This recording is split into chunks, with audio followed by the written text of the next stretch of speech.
परमहंसाचार्य को अज्ञात स्थान पर लेकर गई है आगरा पुलिस। जी हां, पुलिस परमहंसाचार्य को मथुरा रोड पर लेकर बढ़ रही है आगे। सूत्रों के हवाले से बड़ी जानकारी इस वक्त हमारे पास।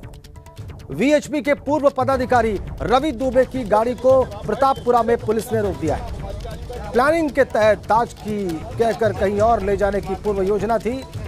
वीएचपी का पदाधिकारी इसलिए गाड़ी में बैठा हूं, यह परमहंसाचार्य का कहना है। तो बड़ी खबर इस वक्त की यह है कि अज्ञात स्थान पर लेकर गई है पुलिस परमहंसाचार्य को। नितिन उपाध्याय फोन लाइन पर है, हमारे सहयोगी। नितिन, और क्या जानकारी मिल रही है आपको? देखिए, जिस तरीके से प्लानिंग के तहत पुलिस ने पूरा एक चक्रव्यूह रचा, क्योंकि परमहंसाचार्य अड़े हुए थे कि वो ताज का दीदार करेंगे, तेजो महालय का दीदार करेंगे, वहाँ स्वास्थ्य वाचन करेंगे। तो प्लानिंग के तहत पुलिस ने एक विश्व हिंदू परिषद के एक पदाधिकारी, जो पूर्व पदाधिकारी हैं रवि दुबे, उनकी गाड़ी में उनको बिठाया और विश्व हिंदू परिषद के पूर्व पदाधिकारी ने परिचय दिया महंत को कि मैं विश्व हिंदू परिषद हूँ और आपको ताज का दीदार कराऊंगा। और प्रतापपुरा चौराहे पर जैसे ही पहुंचते अचानक से पुलिस ने उस गाड़ी को अपने कब्जे में ले लिया। एक पुलिसकर्मी ड्राइवर बनता है, रवि दुबे को बाहर कर दिया जाता है और अचानक से तमाम जो मीडिया की गाड़ी पीछे लगी हुई थी और एकदम बैरिकेड खींचते हुए और आगे से गाड़ी को बहुत स्पीड से लेकर चले गए हैं। और ये जानकारी मिल रही है कि मथुरा की तरफ जो फॉर्च्यूनर गाड़ी है उसमें परमहंसाचार्य को लेकर पुलिस गई है, क्योंकि आज ईद का दिन है। तमाम मुस्लिम धर्मावलंबी भी ताजमहल में आज नमाज अदा करने पहुंचे हुए हैं। तो कैसे भी कोई भी कहा जाए कंफ्लिक्ट ना हो, कैसे भी कोई भी लॉ एंड ऑर्डर की सिचुएशन ना बने, कैसे भी तनाव ना बने, इसके लिए पूरा प्रयास प्रशासन की तरफ से किया जा रहा है। लगातार उनको समझाया बुझाया जा रहा था, लेकिन परमहंसाचार्य इस मामले को ये सुनने को तैयार नहीं थे कि वो ताज का दीदार पहुंचेंगे, क्योंकि 5 तारीख को उनका आना था, लेकिन वो 2 दिन पहले ही पहुंच चुके हैं। और अब इस समय एक अज्ञात स्थान पर पुलिस उनको लेकर गई है। एडिशनल एसपी और एडीएम और तमाम जो कहा जाए बड़े आला अधिकारी इस चीज को लगातार नजर खुद मौके पर पहुंचकर नजर रखते हुए थे। एसएसपी और डीएम ने लगातार इस पर नजर रखे हुए थे और कई थानों की फोर्स मौके पर पहुंची थी। और एबीपी गंगा ने सबसे पहले हर खबर को एक्सक्लूसिवली दर्शकों तक पहुंचाया है। इस तरीके से आज परमहंसाचार्य पहुंचने वाले थे। परमहंसाचार्य ने ऐलान किया था कि 12 बजे वो तेजो महल है। ठीक है, आप कह रहे हैं नितिन की प्लानिंग के तहत पुलिस उनको लेकर गई है और अज्ञात स्थान पर लेकर गई है उनकी घोषणा के मद्देनजर। बहुत बहुत धन्यवाद आपका नितिन। जगत गुरु परमहंसाचार्य से थोड़ी देर पहले ही हमारे संवाददाता नितिन उपाध्याय ने बात की। उन्होंने जो कुछ आरोप लगाए हैं वो आप इस खास रिपोर्ट में देखिए। अयोध्या के छावनी पीठाधीश्वर जगत गुरु परमहंसाचार्य आज ताजमहल पहुंचने वाले थे, लेकिन पहले ही उनको रोक लिया गया है। हमारे साथ हैं जगत गुरु जी, किस तरह से आप देख रहे हैं? अब आपको पुलिस आगे जाने की इजाजत नहीं दे रही है, अब आगे आपका अगला कदम क्या है? अगला कदम हमारा ये है कि अगर ये लोग बुलाए हैं, हमें इनवाइट किए हैं, नेशनल चैनल पर इनवाइट किए हैं और बुला करके अगर फिर से रोक रहे हैं तो मैं अनशन करूंगा, लौटूंगा नहीं। इनको जो भी कार्रवाई करना है वो करें। मुझे इस बात से खेद है कि तेजो महालय में टोपी वालों के लिए कोई प्रतिबंध नहीं है, लेकिन भगवा का जिस तरह से अपमान किया जा रहा है इसको देश बर्दाश्त नहीं करेगा। एबीपी गंगा की लाइव डिबेट में जब आर्कियोलॉजिकल सुपरिटेंडेंट आगरा सर्कल जुड़े थे तो उन्होंने हमारे चैनल पर ही कहा था कि आपका स्वागत है, आप पहुंचिए और इस बार कोई भी भ्रमदंड ले जाने की भी आपको इजाज़त होगी। तो अब ये चीज़ें एकदम अचानक से यू टर्न किस तरह से? देखिए, ये दुर्भाग्य है कि कहते हैं कि सेना, पुलिस और भगवा हमेशा देश हित के लिए होते हैं, हमेशा राष्ट्र हित में काम करते हैं, लेकिन जिस तरह से वहाँ आज तमाम लोग गए हैं, ऐसा नहीं कि वहाँ लोगों को रोका, सिर्फ मैं भगवा पहना हूँ इसलिए इनको आपत्ति है। तो मैं समझता हूँ कि इससे पूरे देश का अपमान हो रहा है और सभी साधु संतों, शंकराचार्यों, धर्माचार्यों, जगत गुरु और जो भी महंत हैं, सभी हिंदूवादी संगठनों का, बहुसंख्यक समाज का अपमान है और देश इसको बर्दाश्त नहीं करेगा। अच्छा, आप ये क्या कह रहे हैं? प्रशासन की क्या दलील है? प्रशासन बेतुकी बात कर रहा है। प्रशासन कहता है कि इनवाइट नहीं किया गया है, तो हम कह रहे हैं जो इनको बुलाया गया क्या उनको इनवाइट किया गया है? और फिर नेशनल चैनल में कोई इनवाइट कर करके कहा कि इनवाइट नहीं किया गया है, इसका मतलब है कि झूठ बोल रहा है। जिसको लाखों लोगों ने सुना है, उन्होंने क्षमा मांगा, पूरा देश सुना है, उन्होंने कहा स्वामी जी आइए मैं विजिट कराऊंगा, और इसके बाद वो कहा कि हमने नहीं बुलाया है, तो इसका मतलब है कि झूठ बोल रहे हैं। ये भगवा का अपमान माने बुला कर। 5 तारीख को आने वाले थे, आज ईद मना रहा है देश, आप 5 तारीख को आने वाले थे, अचानक से 2 दिन पहले क्या वजह? देखिए, देश ईद नहीं मना रहा है, जो ईद मनाने वाले हैं वो ईद मना रहे हैं, जो परशुराम जयंती मनाने वाले भगवान परशुराम की जयंती मना रहे हैं। कह रहे हैं कि शिवलिंग है, तेजो महालय है, तो किस तरह से, क्या कुछ आपके पास कोई प्रूफ है, क्या है? पब्लिक ये भी जानना चाहती है कि आप आर्कियोलॉजिस्ट हैं, आप जियोलॉजिस्ट हैं, हिस्टोरियन हैं, कैसे आप कह सकते हैं कि वो शिवलिंग है, शिव की पिंडी दबी हुई है, थोड़ा बताइए। मैं आध्यात्मिक हूँ, मैं एक ऋषि और मनीषी हूँ और यह देश ऋषि मनीषियों का देश है। यह राष्ट्र जो है साधु संतों का देश है। तो हमें जो है उसकी अनुभूति हुई, उसके साक्ष्य भी हमारे पास, पूरे गेटअप में आए आज आप। उसके सारे साक्ष्य भी हमारे पास रखे हैं। जरूरत पड़ेगी तो सारे साक्ष्य भी हम देंगे। इसके पहले भी लोग इस पर जो है तो चर्चा कर चुके हैं कि वो शिवालय है, वो तेजो महल जो है, तेजो महालय भगवान शिव का मंदिर है। वो तो जिस समय विदेशी मुगल आक्रांताओं के द्वारा वैदिक कालीन, रामायण कालीन हमारे जो धार्मिक स्थल थे उनको जब तोड़ा जा रहा था, उसी दौरान आगरा में स्थित तेजो महालय को भी तोड़ा गया था और एक विकृत इतिहास, गलत इतिहास देश के सामने प्रस्तुत किया गया कि बनाने वाले का हाथ काट लिए। ऐसा कुछ भी नहीं है। आज मैं चैलेंज करता हूं, पुरातत्व विभाग अभी आज 10 फीट खुदाई कर दे, अगर शिवलिंग न निकल आए तो मैं कहता हूं कि मैं धंस जाऊंगा। आगरा से मिथुन उपाध्याय, एबीपी गंगा।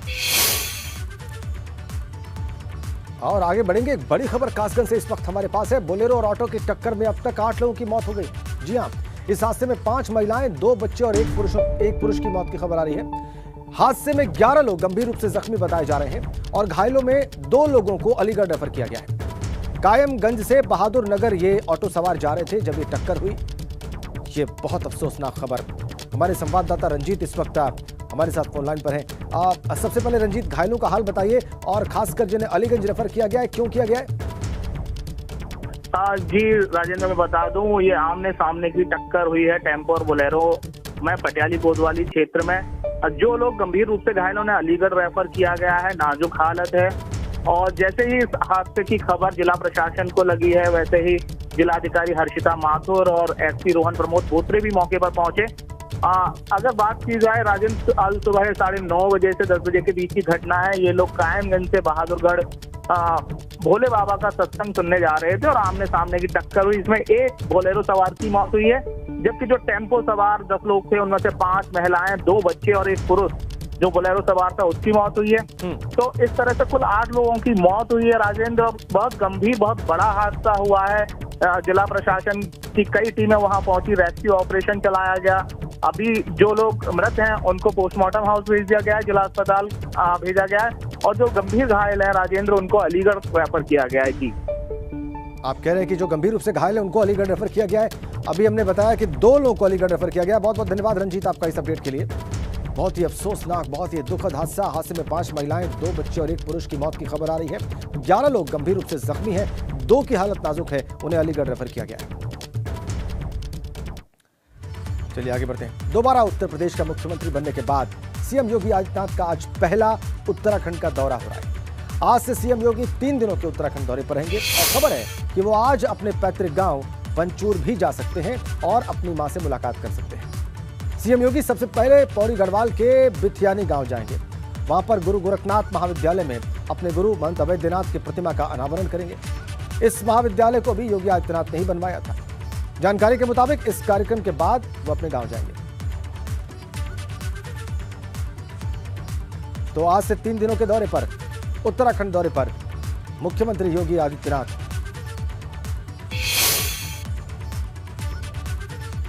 तो सीएम योगी उत्तराखंड के दौरे पर हैं। सीएम योगी आदित्यनाथ फरवरी 2017 को आखिरी बार अपने घर आए थे और इस बार वो अपने घर भी जा सकते हैं। इस पर क्या कहना है सीएम योगी के बहनोई का, ये आपको सुना। उत्तर प्रदेश के मुख्यमंत्री योगी आदित्यनाथ के उत्तराखंड के दौरे को लेकर तमाम तैयारी की जा रही है और मैं इस वक्त उनके पैतृक आवास पर मौजूद हूं, जहां पर आप देख सकते हैं कि पूरी तैयारी उनके दौरे को लेकर की जा रही है और उत्तर प्रदेश के प्रशासनिक अधिकारी हों, पुलिस अधिकारी हों, यहां पर पहुंच चुके हैं। और दूसरी अगर बात करें तो हमारे साथ में जो उत्तर प्रदेश के मुख्यमंत्री हैं योगी आदित्यनाथ, उनके जीजा चंद्रमोहन सिंह नेगी जी हैं, उनसे हम बातचीत करेंगे। सर, एक इस क्षेत्र के लिए बड़ी सौगात है कि इस क्षेत्र से योगी आदित्यनाथ हैं जो उत्तर प्रदेश के मुख्यमंत्री हैं और देश का सबसे बड़ा राज्य यूपी है। क्या मानते हैं, कितनी बड़ी खुशी की बात है? ये बहुत बड़ी प्रसन्नता है।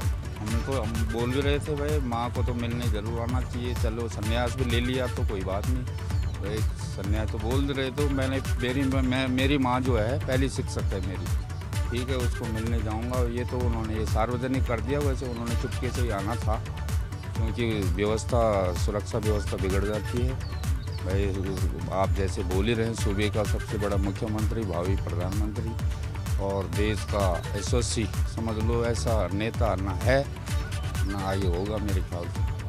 और मैं भी एक पहाड़ी क्षेत्र से बिलोंग करता हूँ। मेरा कांचकेत घंडियाल पड़ता है पौड़ी से, और इनकी सबसे छोटी 3 बहनें हैं। ये सबसे छोटी बहन उसका मैं जवान हूँ। आपकी कब मुलाकात हुई थी योगी जी से?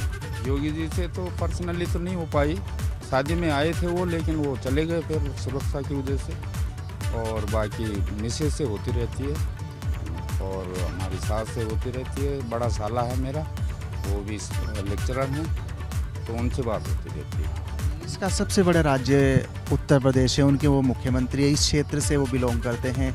आज कितनी खुशी है और आज मिलना होगा आप लोगों का, तो क्या? तो शादी में आए थे, हमने तो कहा मिल के ही जाएंगे, मिलना हो पाएगा नहीं सुरक्षा कारणों से, लेकिन पारिवारिक संबंध तो हैं ही, परिवार से मिलना उनको है ही, माँ को मिलना है ही, तो भाई हमें तो यही चाहिए कि हमें भी थोड़ा झलक मिल जाए भाई। ठीक है। कैमरा पर्सन मनमर रावत के साथ विनोद कुमार, पंचूर गाँव, APP गंगा।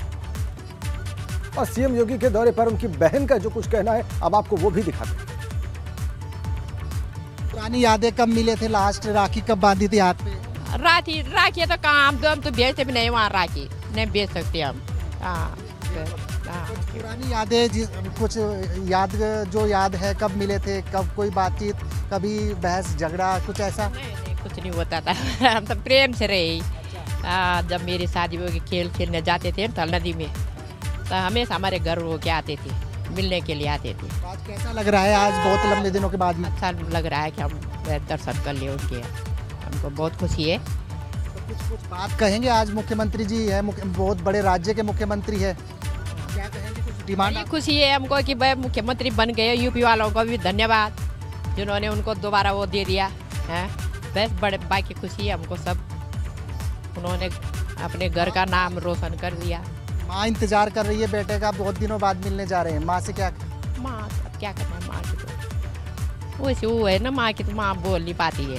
हाँ, माँ की तबीयत ठीक नहीं है। हाँ। माँ तो बहुत इंतजार करती है। मेरी तो चाची है ना, हम तो ताऊ की लड़की है, तो सबसे बड़ी परिवार में मैं ही हूँ बस। हाँ, मेरे को ऐसा नहीं माना, उन्होंने मेरे को पहले ही माना कि पहले लड़का हमारा यही है, पहले से प्रेम भाव रहा हमारा, तो सब साथ ही रहे परिवार में। मेरी शादी परिवार में भी हुई, बाद में हुई अलग अलग, सब उन्होंने किया, चाचा चाचियों ने उन्होंने किया। और इस वक्त एक बड़ी खबर हमें मिल रही है। सपा विधायक आजम खां के बेटे अब्दुल्ला ने ईद पर ट्वीट करके तंज कसा है। ट्वीट में उन्होंने लिखा है कि तू छोड़ रहा है तो खता इसमें तेरी क्या, हर शख्स मेरा साथ निभा भी नहीं सकता, वैसे तो एक आंसू ही बहा के मुझे ले जाए, ऐसे कोई तूफान हिला भी नहीं सकता। अब्दुल्ला आजम का ट्वीट है ये शेर अब्दुल्ला आजम ने ट्वीट किया है ईद के दिन, और ईद के दिन इस ट्वीट के जरिए उन्होंने हालात पर और तंज देखिए उनका। देखिए ट्वीट का कंटेंट, तू छोड़ रहा है तो खता इसमें तेरी क्या, हर शख्स मेरा साथ निभा भी नहीं सकता। ये तंज है देखिए अब्दुल्ला आजम का। वैसे तो एक आंसू ही बहा के मुझे ले जाए,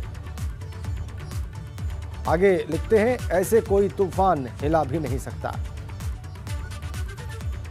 ये ट्वीट फिर से आप देखिए, इसकी भाषा, इसकी भावना। अब्दुल्ला आजम खां के बेटे का ये ट्वीट आज ईद के दिन, और आज सुबह भी एक ट्वीट उन्होंने किया, और वो ट्वीट क्या था वो भी आप देख लीजिए। वो जो ख्वाब था मेरा जहन में, न मैं कह सका न मैं लिख सका, कि जबान मिली तो कटी हुई, कि कलम मिली तो बिकी हुई। आपके बिना पहली ईद, अल्लाह पाक कभी दोबारा ऐसा मौका न लाए। ये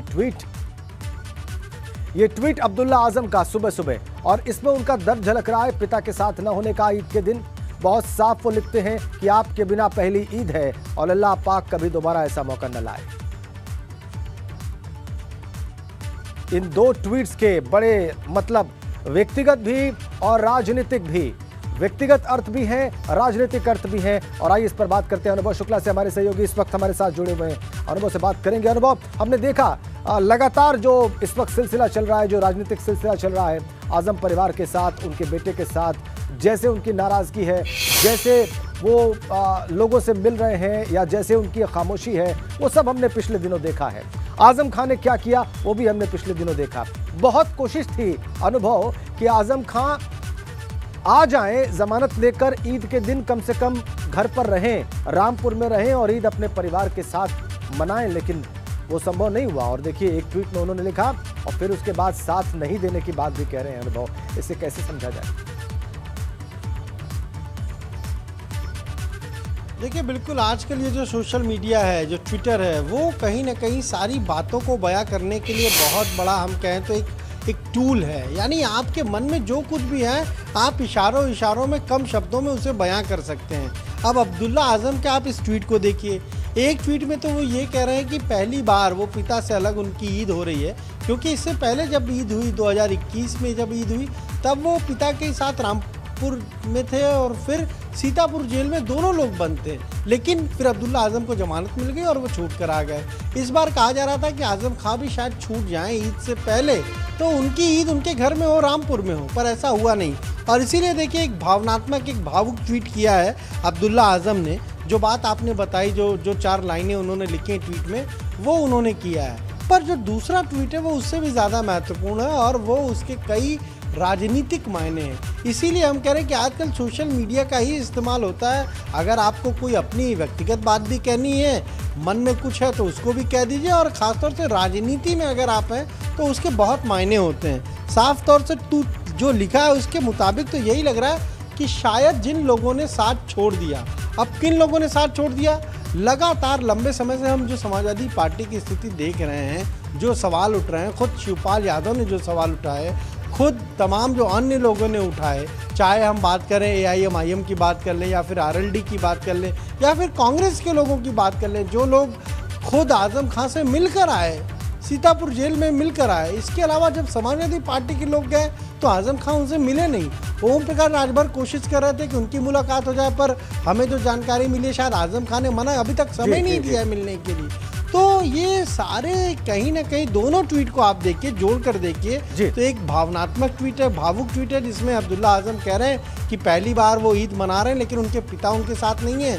क्यों? क्योंकि वो जेल में है और वो जेल से छूटे हुए हैं। और दूसरा जो लिखा है उसमें साफ तौर पर मैसेज, संदेश राजनीतिक है और कहीं ना कहीं समाजवादी पार्टी के लिए है, उसके मुखिया अखिलेश यादव के लिए है। बिल्कुल बिल्कुल। और ये संदेश देने का दिन चुना गया है आज का, बहुत खास दिन, ईद का दिन, जिससे बहुत उम्मीदें थी कि शायद उनके पिता उनके साथ रामपुर में रहें, आज सेलिब्रेट करें। बहुत बहुत शुक्रिया आपका अनुभव।